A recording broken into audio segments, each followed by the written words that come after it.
সিদ্ধান্ত বাংলাদেশে আর কার্যকর হবে না, দিল্লির কোন সিদ্ধান্ত আমার ঢাকায় আর কার্যকর হবে না। বরং রাসূলুল্লাহর একটি হাদিস বলে আমি আজকে আপনাদের থেকে বিদায় নিতে চাই। হাদিসটা একটু কঠিন, হাদিসটা শুনলে হয়তো যারা ভীতু তারা ভয় পেয়ে যেতে পারেন। এজন্য যারা একটু ভয় টয় পান আল্লাহ দিলে এরা কানে আঙ্গুল দিয়ে রাখেন, কিন্তু যাদের ঈমান আছে তারা শুনে রাখেন। সুনানে নাসাইর হাদিস আমি কি আপনাদের সামনে বলবো?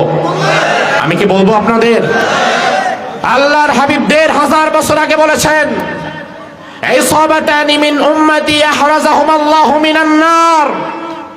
আমার উম্মতের দুটি শ্রেণী এমন আছে যেই দুটি শ্রেণীকে আল্লাহ তাআলা বিনা হিসাবে জান্নাত দিয়ে দিবেন।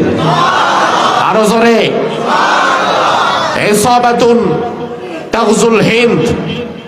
এক শ্রেণী হচ্ছে শেষ জামানায় হিন্দুস্তানের বিরুদ্ধে লড়াই করবে একদল মুজাহিদ। ওই যুদ্ধে হিন্দুস্তানের মুশরিকদের বিরুদ্ধে যারা লড়াই করতে পারবে ওই মুজাহিদদেরকে আল্লাহ তাআলা জান্নাত দিয়ে দিবেন। আরেক দল হচ্ছে ইসাবাতুন তাকুনু মা ঈসা ইবনে মারইয়াম।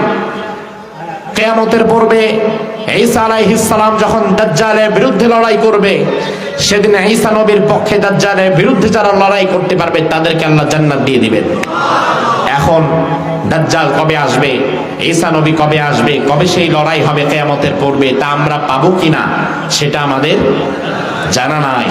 তবে প্রথম বিষয়টা রাসূলুল্লাহ যে বললেন তাগজুল হিন্দ, হিন্দুস্তানের বিরুদ্ধে একটি লড়াই হবে, সেই লড়াই যারা মুজাহিদ হবে, যারা লড়াই করার মতো সাহস রাখবে, হিম্মত রাখবে, তাদেরকে আল্লাহ জান্নাত দিবেন। আমি তো মনে করি ভারত নানা অপকৌশলে, নানান কথায়, নানান আচরণে অলরেডি আমাদের সাথে যুদ্ধ শুরু করে দিয়েছে। আপনি বলবেন হুজুর কই, তারা তো আমাদের দিকে বন্দুক তাক করে আসতেছে না, তারা তো আমার দেশের উপরে বিমান দিয়া গোলাবর্ষণ করতেছে না। ও মুসলমান, শেষ জামানার যুদ্ধ কেবলমাত্র হাতে হাতে লড়াই হবে না, শেষ জামানার যুদ্ধটা মনস্তাত্ত্বিক লড়াই হবে।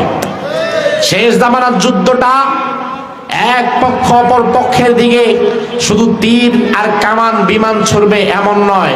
শেষ জামানায় যুদ্ধটা হতে পারে মিডিয়ার মাধ্যমে, শেষ জামানায় যুদ্ধের একটা ধরন হবে লিখনির মাধ্যমে, শেষ জামানায় যুদ্ধের একটা ধরন হবে বক্তৃতার মাধ্যমে, আর চূড়ান্ত ধরন হবে ময়দানে উন্মুক্ত ভাবে নেমে লড়াইয়ের মাধ্যমে। আমার ভাইরা, রাসূলুল্লাহর হাদিস অনুযায়ী মুশরিকদের বিরুদ্ধে যদি আবার আমাদেরকে এক হয়ে লড়াই করতে হয়, আমরা কি প্রস্তুত আছি? আমরা কি প্রস্তুত আছি? আমার ভাইরা ভয় পাবেন না, তার কারণ হচ্ছে ওরা আপনাদেরকে ভয় দেখায় রাখতে চায়, খাবারের ভয় দেখাতে চায়, ওরা আপনাদেরকে অস্ত্রের ভয় দেখাতে চায়, ওরা আপনাদেরকে সংখ্যাধিক্যের ভয় দেখাতে চায়। তবে মুসলমান খাবারের ভয় করে না, সংখ্যাধিক্যের ভয় করে না, অস্ত্রের ভয় করে না। তার প্রমাণ হচ্ছে মুতার প্রান্তরে খালিদ বিন ওয়ালিদ, আমার পূর্বপুরুষ, ৩০০০ সাহাবী নিয়ে ২ লক্ষ তৎকালীন পৃথিবীর পরাশক্তি রোমান সৈন্যদের ২ লক্ষকে তছনছ করে দিয়েছিল। মাত্র ৩০০০ সাথে নিয়ে, ৩০০০ সাথে নিয়ে ২ লক্ষকে পরাজিত যে করতে পারে সে আমার পূর্বপুরুষ খালিদ বিন ওয়ালিদ। এজন্য আমি ভয় পাবো না, বরং ঈমান যদি ঠিক থাকে আর আগামীতে মুশরিকিন হিন্দুস্তান যদি আমার ৫৬,০০০ বর্গ মাইলের বাংলাদেশ নিয়ে কোন প্রকার ষড়যন্ত্র করে, তারা যদি আমাদের দিকে আঙ্গুল তোলে, সেই আঙ্গুল আমাদেরকে ভেঙে দিতে হবে। এবং ভারতের বিরুদ্ধে লড়াই করার জন্য যদি আপনাদেরকে আরেকবার ডাক দেওয়া হয়, যার যা আছে তা নিয়ে কারা কারা ভারতের বিরুদ্ধে লড়াই করতে পারবে আল্লাহকে দেখাও।